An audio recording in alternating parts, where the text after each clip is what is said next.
Olá, pessoal. Hoje é quarta-feira, 3 de setembro de 2025, e nosso querido amigo, Laith Marouf, está de volta conosco. Bem-vindo de volta, Laith. É ótimo ter você, Nima. Obrigado. Laith, você esteve filmando e preparando vídeos e imagens do que está acontecendo no sul do Líbano. Qual era o principal objetivo disso? O que você está fazendo e onde pretende publicar esse material? Imagino que você vá publicá-los na Free Palestine TV. Fique à vontade para nos contar sobre isso.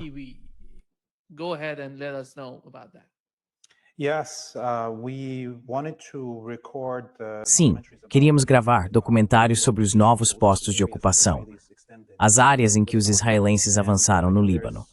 Você sabe, há 5 novos postos que estão invadindo o território libanês, e esses são os declarados. Mas também existem 12 pontos que foram ocupados antes do início da guerra em 2023, que o Hezbollah estava tentando libertar antes disso.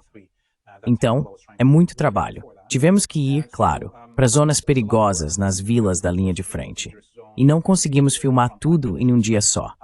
Então hoje, filmamos as vilas da linha de frente e esses novos postos israelenses, desde Nacora, na costa, até Hayth Ashab, que fica mais ou menos no meio da fronteira com a Palestina ocupada.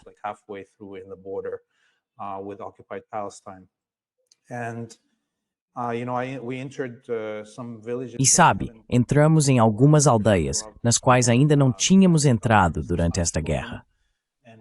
Desta vez conseguimos permissões para entrar, e estávamos acompanhados por um correspondente de guerra da televisão Al-Manar, que ajudou a explicar as coisas. A quantidade de destruição que vimos nessas aldeias. Quero dizer, você pensaria que já estaria acostumado depois de ver todas as outras aldeias por onde já passamos, mas agora fica claro que os israelenses, com o apoio dos americanos, estão tentando esvaziar as aldeias na linha de frente. Alguns meses atrás, ainda havia moradores nessas aldeias, mas os israelenses continuam atacando-as.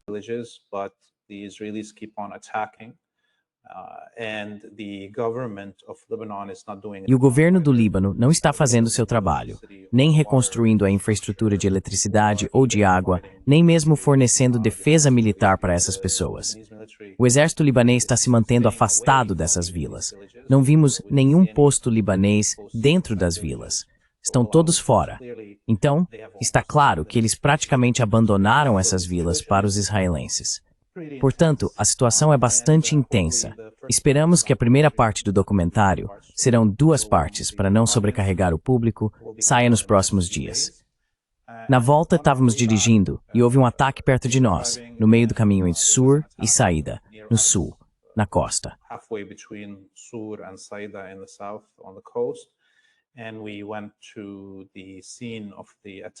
E nós fomos até o local do ataque. Foi um ataque de um caça com mísseis enormes, algo que não acontecia desde o cessar-fogo, entre aspas. Chegamos ao local, é uma zona industrial, e há muitas oficinas, como marceneiros, metalúrgicos e assim por diante. A explosão foi tão grande que partes desses prédios voaram morro acima até a estrada de onde estávamos filmando. Enquanto andávamos por ali, havia muitas chapas de metal, como telhados, ao lado da estrada. Então percebemos que havia um homem debaixo delas, e ele era um mártir. Ele havia sido lançado a cerca de 600 metros do local da explosão.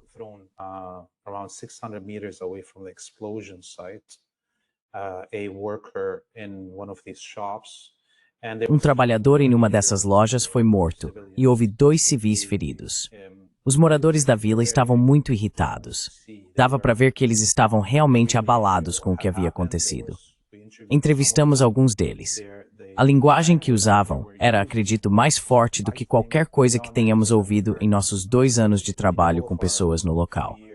As pessoas estavam abertamente revoltadas com o governo e o exército por terem falhado com elas. E diziam que não iriam entregar suas armas e queriam defender suas terras, seja contra o governo e o exército do Líbano, seja contra os israelenses e os americanos. Esses eram sentimentos muito fortes que não havíamos ouvido antes.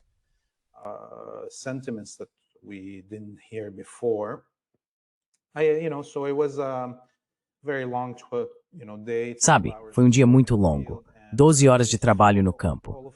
Todos esses relatos que gravamos vão sair no nosso site, Free Palestine, em vídeo.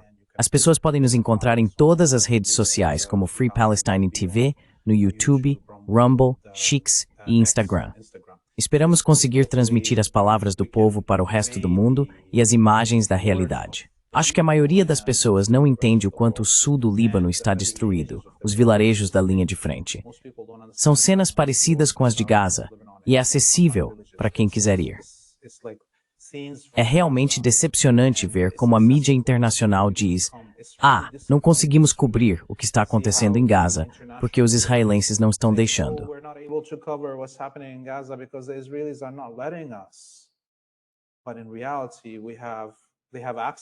Mas na realidade, eles têm acesso ao Líbano e ao sul do Líbano, e mesmo assim não estão vindo. É uma desculpa quando dizem que não podem entrar em Gaza, porque Israel não permite. Eu, como jornalista aqui no Líbano, Israel não. Eu não preciso da permissão de Israel para ir aonde eu quiser. Na verdade, acabei preso por 3 dias aqui no Líbano, porque não me importei se o governo libanês queria ou não me dar permissão para ir, porque esse é o meu dever. Eu tenho que ir e mostrar ao público, ao mundo, o que está acontecendo no local.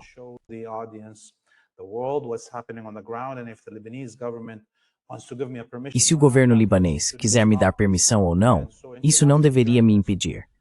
Assim, jornalistas internacionais poderiam entrar em Gaza, gostem os israelenses ou não, se realmente souberem qual é o seu dever e forem honestos sobre o que estão fazendo. Não apenas fazendo isso por dinheiro, fama ou um emprego na BBC ou na Associated Press. Se eles realmente acreditam na mensagem do jornalismo e da reportagem, que é ser o representante do público e levar a verdade e a realidade para aqueles que não podem estar no local como nós. Sim, espero que nosso trabalho esteja fazendo diferença na compreensão do público ao redor do mundo.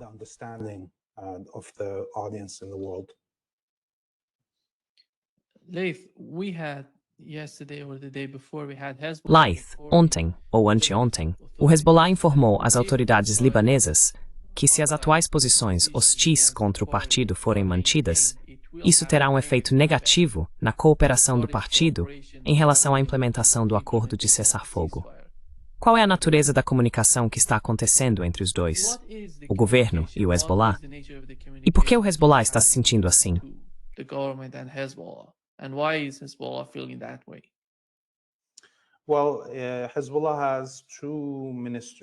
Bem, o Hezbollah tem 2 ministros no gabinete, e seu aliado imediato, o movimento Amal, tem outros 2 ministros. Há também outros ministros que fazem parte do bloco que apoia a resistência. Portanto, eles têm acesso direto ao que está acontecendo no governo. O exército, que agora supostamente deveria estar planejando a ação de desarmar o Hezbollah ou outros grupos de resistência no país, dentro do exército, com certeza, pelo menos 40% dos generais são xiitas. Portanto, é claro que o Hezbollah sabe o que está acontecendo dentro do exército. Sabendo desses fatos, é por isso que o Hezbollah faz uma declaração como essa, porque sabe que o exército não irá enfrentar o Hezbollah. Não irá pegar em armas contra cidadãos libaneses.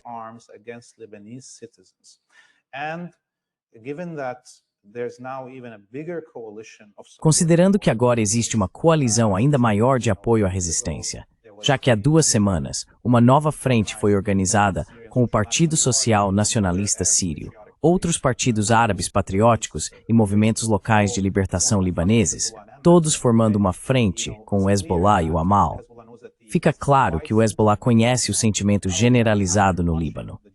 Não apenas após testemunhar o genocídio em Gaza, ou vivenciar a destruição em massa de vilarejos cristãos, drusos, sunitas e xiitas, não apenas bairros xiitas, e também após presenciar o genocídio de minorias na Síria, pelas mãos do HTS e dos esquadrões da morte wahhabitas, não há como o público libanês, mais de 85%, se não 90%, apoiar o desarmamento do Hezbollah.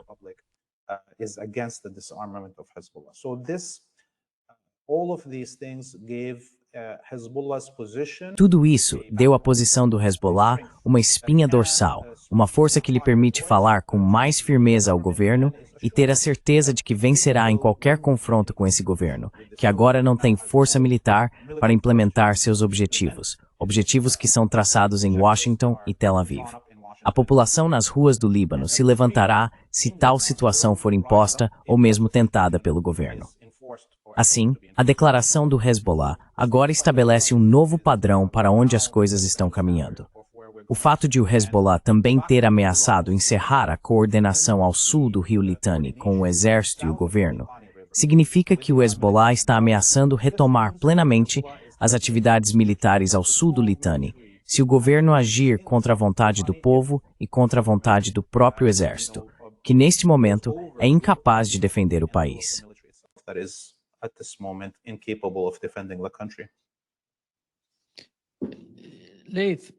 Laith, politicamente, qual é a situação do Hezbollah e como eles têm influência quando se trata de política?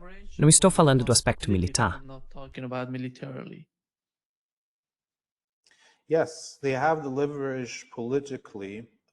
Sim, eles têm influência política.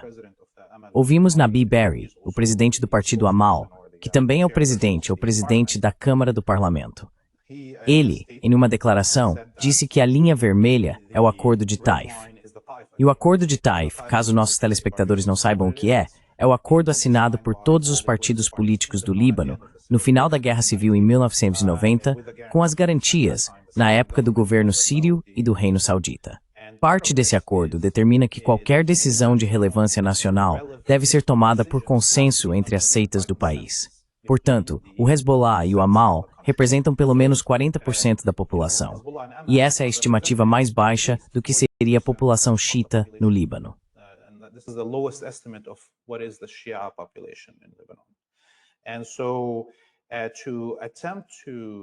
Portanto, tentar tomar decisões que estejam no interesse nacional, que definam a direção do país, sem o consenso desta comunidade, seria inconstitucional para o governo. Outra questão é que, se o Hezbollah, Amal e seus aliados retirarem seus ministros do governo como um primeiro passo, deixando de comparecer às sessões, como está acontecendo agora, isso significa que o governo não pode convocar uma reunião de gabinete com quórum, que é de 51% presentes. 2/3 do gabinete precisam estar presentes para qualquer votação de segurança nacional. Assim, não haverá votações e o governo ficará paralisado. Então, cada ministério se torna uma ilha, decidindo por conta própria, sem interferência do primeiro-ministro.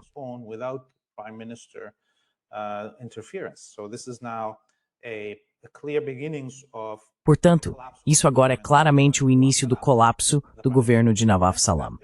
O próximo passo, se isso continuar, é a renúncia dos ministros, o que levará ao colapso permanente do governo de Nawaf Salam, e voltaremos a um vácuo sem primeiro-ministro no poder. Então as coisas passarão para os outros dois cargos presidenciais, o presidente do parlamento, Nabi Berri, e o presidente do país, General Joseph Aoun. Isso significa que a verdadeira força motriz por trás do plano americano e israelense, Nawaf Salam, ficará fora do cenário. E é impossível para Joseph Aoun, que é general, ex-general e representante da comunidade cristã nesse trio, já que os três cargos precisam ser distribuídos por seita.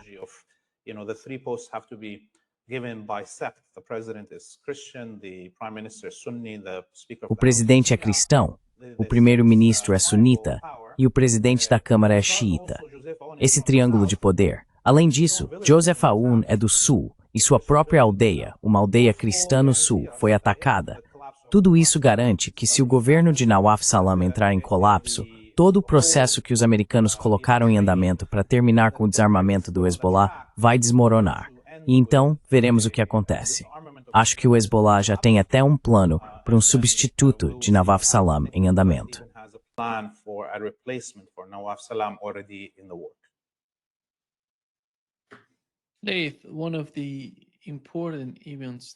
Laith, um dos eventos importantes que aconteceram nos últimos dias foi o ataque ao Iêmen. Os israelenses atacaram todo o governo, o primeiro-ministro, junto com os membros do gabinete. Eles foram assassinados pelos israelenses. Quão importante isso é em termos de criar problemas para o que os Houthis estão fazendo? Houve algum tipo de pensamento estratégico por trás disso? Was there any sort of strategic mindset behind it?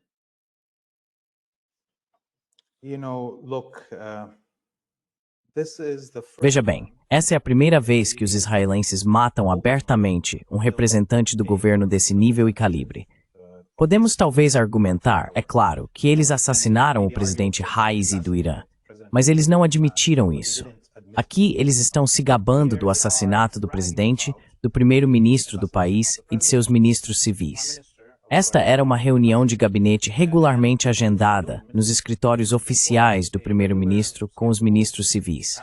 O ministro da Justiça, o ministro da Educação, o ministro de... Você sabe, nenhum deles é ministro do calibre do gabinete de segurança. Não havia o ministro da Defesa, nem o ministro da Inteligência ou algo do tipo. E não havia generais ou pessoal militar na sala. And there was no generals or military in the room. So this was not a great success. Então, isso não foi um grande sucesso. Em primeiro lugar, porque é uma reunião aberta que todo mundo sabe que está acontecendo. E isso nos leva a um novo território. Sabe, temos observado nos últimos 2 anos que os mecanismos do direito internacional e os mecanismos das Nações Unidas, criados após a Segunda Guerra Mundial, estão todos entrando em colapso. Este é mais um deles. Isso agora significa que está se tornando normal que países assassinem líderes de outros países. E, portanto, espero, claro, e é isso que está acontecendo agora, que o Iêmen retalie da mesma forma. Outra coisa que devemos observar, que indica claramente que isso não afetará as capacidades do Iêmen, é que, novamente, nenhum dos mortos naquela sala, nenhum dos martirizados, fazia parte das estruturas militares ou de segurança do país. Or security structures of the country. And Yemen already responded, E o Iêmen já começou sua resposta. Disse que irá mirar no primeiro-ministro israelense Netanyahu e em membros de seu gabinete. Também irá atacar escritórios oficiais do governo. E foi isso que fez. Dispararam múltiplos mísseis hipersônicos com várias ogivas, atingindo o Ministério da Defesa dos Sionistas, o Comando-Geral das Forças Armadas de Israel e as residências oficiais do presidente e do primeiro-ministro. Não aquelas em que eles realmente estão agora, mas as oficialmente declaradas. Isso mostra que o Iêmen agora é capaz de fazer isso, e os israelenses, devido a seus fracassos militares, vemos esse padrão se repetir com Israel. We see this repeating always with Israel. When it fails militarily, what it does is it wants to... Quando falha militarmente, o que faz é atacar vítimas fáceis que têm grande impacto midiático quando o assassinato acontece, como ocorreu neste caso com o primeiro-ministro do Iêmen. Então, quando analisamos se os israelenses são capazes de fazer algo além do que fizeram nos últimos 2 anos, será que as capacidades do Iêmen estão diminuindo? Não, vemos que as capacidades do Iêmen estão aumentando. Portanto, isso vai acabar prejudicando Israel. Assim como os ataques à rede elétrica e aos portos do Iêmen estão tendo efeito contrário. Agora vemos que o Iêmen quer atacar os portos no Mediterrâneo. Também vemos que o Iêmen está mirando cada vez mais navios israelenses.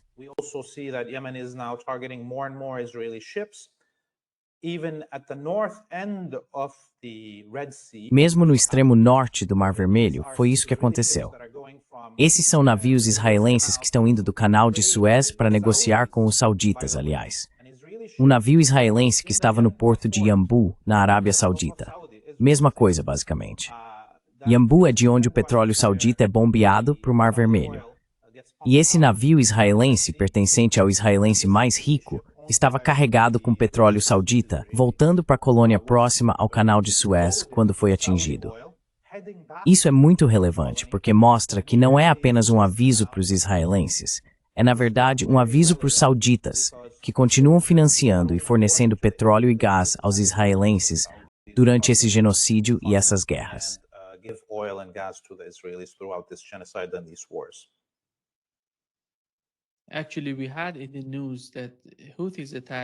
Na verdade, vimos nas notícias que os Houthis atacaram, os iemenitas atacaram os petroleiros israelenses. E hoje soubemos que eles estão usando novos mísseis avançados e mísseis hipersônicos juntos. E também dispararam um míssil balístico.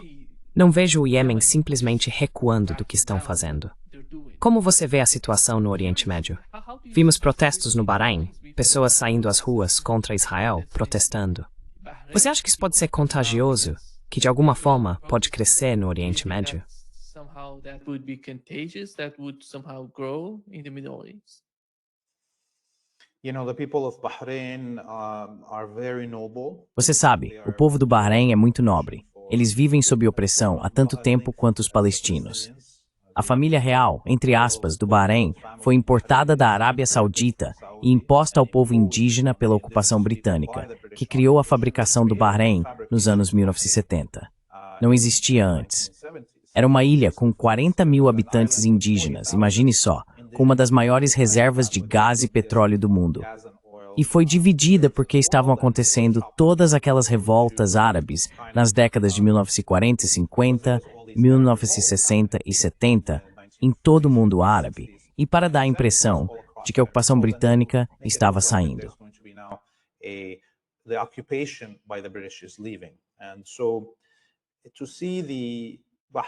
E assim, ver o povo bahreinita, depois de 80 anos disso, ainda saindo às ruas, envergonha muitas outras nações árabes, que também vivem sob terríveis condições de opressão, sob elites colaboracionistas e presidentes nomeados como Sisi, e o que está acontecendo no Iêmen, e todos esses reis e rainhas que são indicados pelo Ocidente.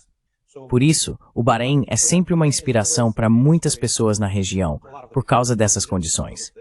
O Bahrein também está ocupado. Abriga a maior base naval americana na Ásia e na África. E assim, é uma honra para os bahreinitas, mesmo sob todas essas condições, ainda saírem para se manifestar. A região está à beira do abismo, porque, como vemos, o genocídio continua em Gaza.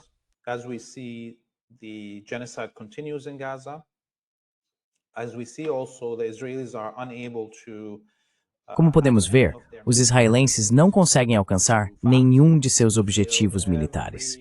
Eles falharam em todas as partes desta guerra desde 7 de outubro e ainda não derrotaram nenhum inimigo. Portanto, o que está acontecendo é que isso aumenta a possibilidade de que os israelenses possam fazer algo drástico novamente na esperança de reivindicar uma vitória, o que significa que outra frente pode ser reaberta. Ou haverá um ataque ao Líbano. O que eu acho que é o cenário mais provável, a maior possibilidade é uma retomada da guerra no Líbano, especialmente com os comentários de Barack, Lindsey Graham e Trump sobre tomar uma faixa de 8 quilômetros de profundidade no sul do Líbano e transformá-la em uma área de resort e industrial.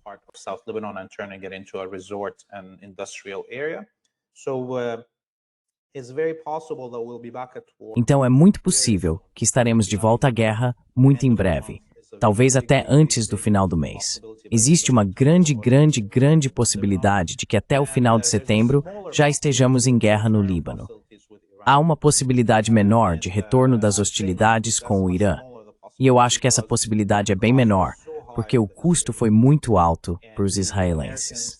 Os americanos fizeram o possível da última vez para ajudar os israelenses quando eles estavam levando uma surra, e eu não acho que os Estados Unidos possam se dar ao luxo de repetir isso e defender os sionistas em uma guerra com o Irã. O Irã, desta vez, não vai retaliar da mesma forma, e será muito mais doloroso para os israelenses se isso acontecer. Portanto, a maior partida é uma retomada da guerra com o Líbano, porque os israelenses estarão fracassando miseravelmente em Gaza. Além do genocídio, eles não estarão alcançando o suficiente de seus objetivos.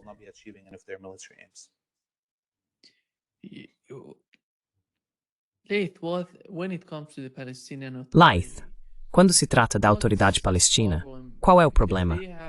Porque eles têm, de certa forma, ajudado os israelenses, cooperando com eles. E agora, vemos que nos Estados Unidos estão falando em não emitir vistos para eles. E hoje, soubemos que o ministro da Defesa de Israel, Katz, instruiu as forças de defesa de Israel a prepararem um plano militar contra a autoridade palestina. O que está acontecendo na Cisjordânia para que até essas pessoas sejam vistas, de alguma forma, como uma ameaça para Israel?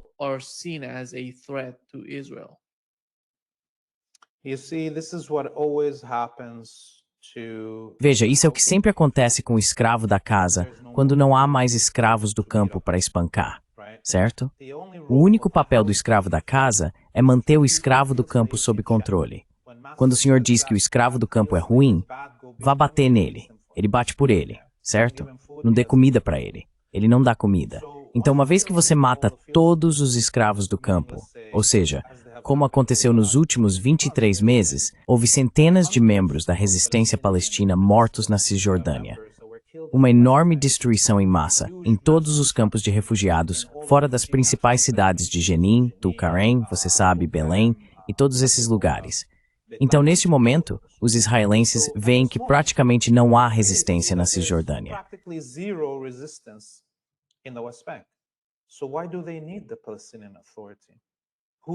Então, por que eles precisam da autoridade palestina, cujo trabalho era espionar a resistência na Cisjordânia e apontá-los para que os israelenses os matassem? Não sobrou ninguém. Então, este é o fim do movimento dos escravos da casa. Mahmoud Abbas, porque é tão estúpido. Mesmo sendo um colaborador dos sionistas, ele é tão estúpido que ajudou eles a se livrarem de todos os seus inimigos na Cisjordânia. Não conseguiu calcular que isso significaria o fim dele. Não há mais nenhum serviço que ele possa prestar. Há uma reocupação de todas as cidades palestinas na Cisjordânia. Milhares e milhares de árvores estão sendo arrancadas todos os dias. Existem vilarejos inteiros que foram despovoados. Estamos falando agora de quase 25, 26 vilarejos que foram totalmente despovoados na Cisjordânia.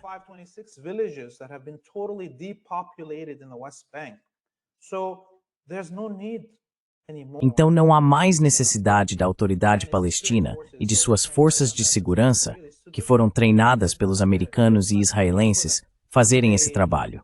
Eles já cumpriram seu papel. Não há mais necessidade deles. Eles não deveriam existir na mente do israelense. Ele está apenas desperdiçando dinheiro com eles. E isso é a mesma coisa que aconteceu quando Mahmoud Abbas e seu grupo tentaram ir à Assembleia Geral das Nações Unidas, que acontece em setembro, e Trump falhou, proibindo-os de obter vistos para entrar, o que é uma violação, aliás, da Carta das Nações Unidas.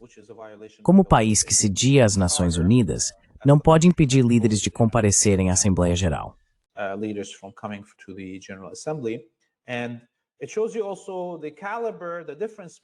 Isso também mostra o calibre, a diferença entre o calibre de Mahmoud Abbas e o falecido mártir Arafat, que quando foi impedido pelos Estados Unidos de entrar em Nova York para a Assembleia Geral, viu a Assembleia Geral das Nações Unidas votar para se mudar para Viena e realizar sua Assembleia lá, porque os Estados Unidos estavam violando a Carta da ONU.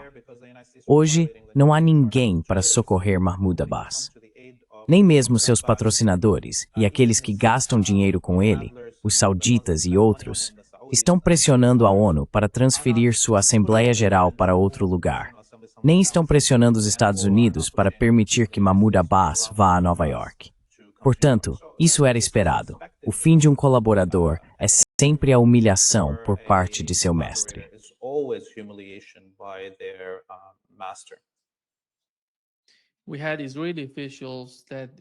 Tivemos autoridades israelenses que revelaram um plano para anexar 82% da Cisjordânia. E a reação vinda dos Emirados Árabes Unidos é de certa forma surpreendente. Eles estão dizendo que se Israel seguir nessa direção, o plano de anexação é uma linha vermelha para os Acordos de Abraão. O que são os Acordos de Abraão?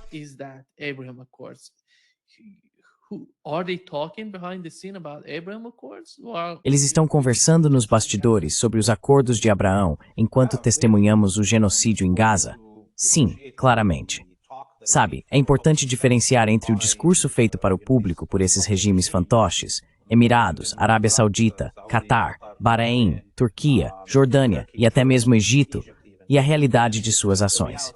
Existe uma margem de independência no discurso que foi permitida a esses regimes pelos sionistas e pelos americanos, britânicos e franceses antes. Vá em frente e diga que está indignado com as mortes ou com a anexação de terras, mas a portas fechadas, eles estão fechando todos os negócios. Israel não existiria agora se os Emirados, os sauditas e os jordanianos não tivessem a rota de abastecimento para substituir o Mar Vermelho que eles vêm fornecendo aos israelenses desde que o Iêmen implementou o bloqueio aos sionistas.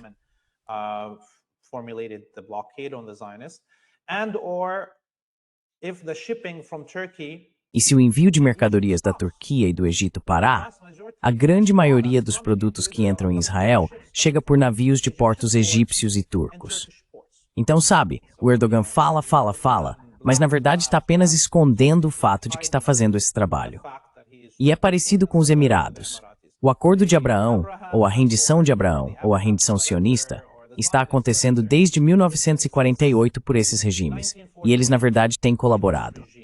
Os sauditas, por exemplo, colaboram com os sionistas desde a década de 1930 e com os britânicos antes disso, desde 1911 ou 1910. Ou seja, isso vem de muito, muito, muito tempo atrás. Então não acredite em nada do que você ouve desses regimes. Olhe para as ações deles e você verá a verdade, e não ficará confuso.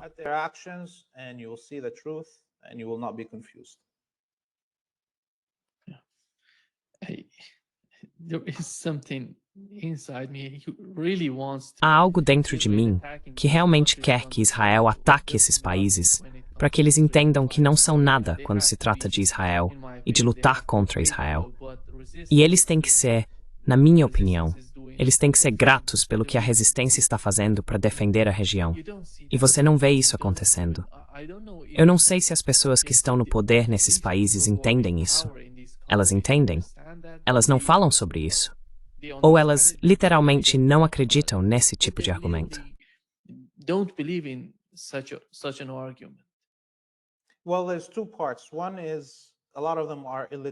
Bem, há duas partes. Uma é que muitos deles são analfabetos, certo? E eles, você sabe o que podemos dizer, eles são viciados em drogas, alcoólatras e pedófilos, já que seus manipuladores os tornam assim desde o início de suas vidas. Isso é uma coisa. A outra é que estávamos falando sobre Mahmoud Abbas. Mahmoud Abbas é o modelo para esses líderes. Amanhã, se Israel atacar a Jordânia, o rei da Jordânia não fará nada melhor do que Abbas.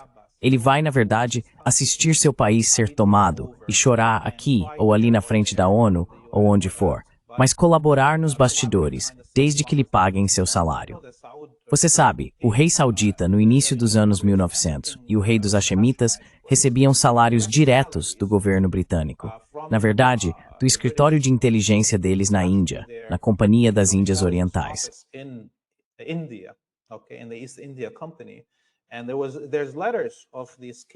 E há cartas desses reis reclamando que o salário deles não é suficiente. Agora tenho mais esposas e mais filhos. Me mandem mais dinheiro. Essas cartas estão nos arquivos para quem quiser ver. Então sim, se os israelenses ocuparem a Arábia Saudita, será a mesma coisa, na verdade. Eles não vão se importar. Não vão lutar.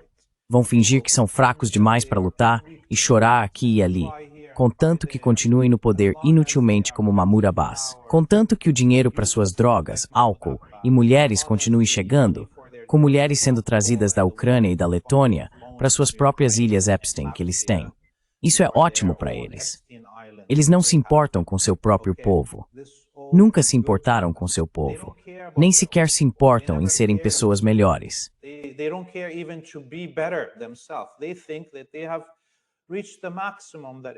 Eles acham que já alcançaram o máximo possível dentro dessas realidades imperialistas em que vivem. Então não, eles sabem que o destino deles é como o de Mahmoud Abbas na Cisjordânia. Mesmo tendo beijado a mão e feito tudo o que se esperava dele, agora há um plano para desarmar suas forças de segurança. Ele está sitiado em Ramallah. Não pode sair da Cisjordânia de avião, porque o mestre disse, você não pode mais se mover. E ele está vendo a terra ser saqueada. Bem, enquanto os salários continuarem indo para seus filhos em Montreal, o dinheiro da autoridade palestina ainda vai para seu filho em Montreal e para o outro filho em Paris. Ele está feliz. Ele já está no fim da vida. Tem quase 90 anos. Ele não se importa com o que acontece com a Palestina, desde que o dinheiro seja saqueado.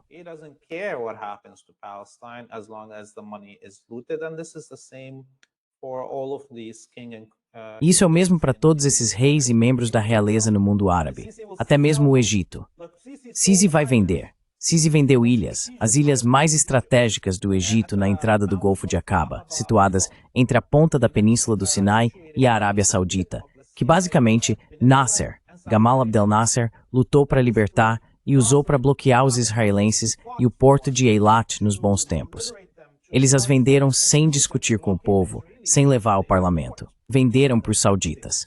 Então agora, os sauditas ajudaram os israelenses a terem uma base ali na entrada do Golfo de Aqaba, um ponto tão estratégico. Então sim, Sisi venderia seu próprio país se os israelenses mandassem. Sisi will sell his own country if the Israelis tell him to do so. Thank you so much. Muito obrigado, Laith. Eu sei que você está muito cansado hoje. Você trabalhou muito. Muito obrigado por tudo que você está fazendo. For everything you're doing. Thank you. Obrigado, Nima. E espero que a gente se veja na próxima semana. Agradeço por todo o tempo que você me dedica. All the time you give me. Sim, Smash.